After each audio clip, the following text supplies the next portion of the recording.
I'm Renata Burnett with your Wednesday's edition of the Regional News. Good evening. 5 Caribbean countries that operate Citizenship by Investment (CBI) programs are at risk of losing their visa-free access to the European Union as the body is looking at strengthening their visa waiver program to improve security and prevent illegal migration. On October 18, the EU Commission adopted a proposal for regulations to amend the current visa suspension mechanism.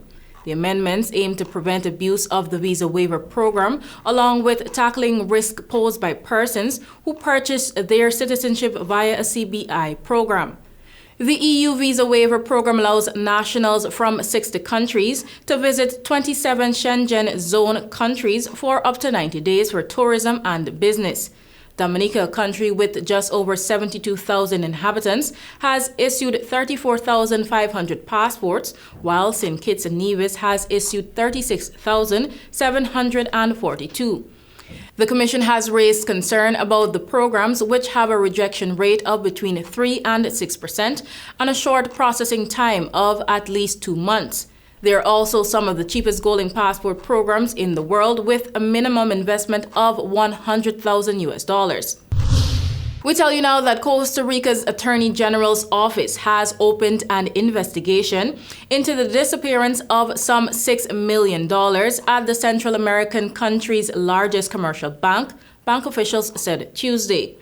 The 3.3 billion colones, or $6.2 million in question, were first detected missing at the National Bank of Costa Rica in August through internal audits, and 5 employees have been suspended as a result, the bank's interim manager, Jamie Marullo, said.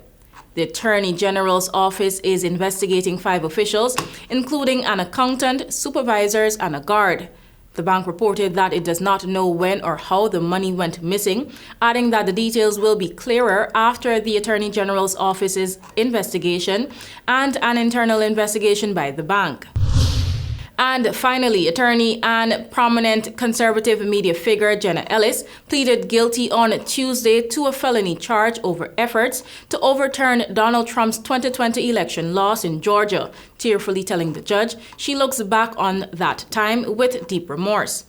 Ellis, the 4th defendant in the case to enter into a plea deal with prosecutors, was a vocal point of Trump's re-election campaign in the last presidential cycle and was charged alongside the Republican former president and 17 others with violating the state's anti-racketeering law.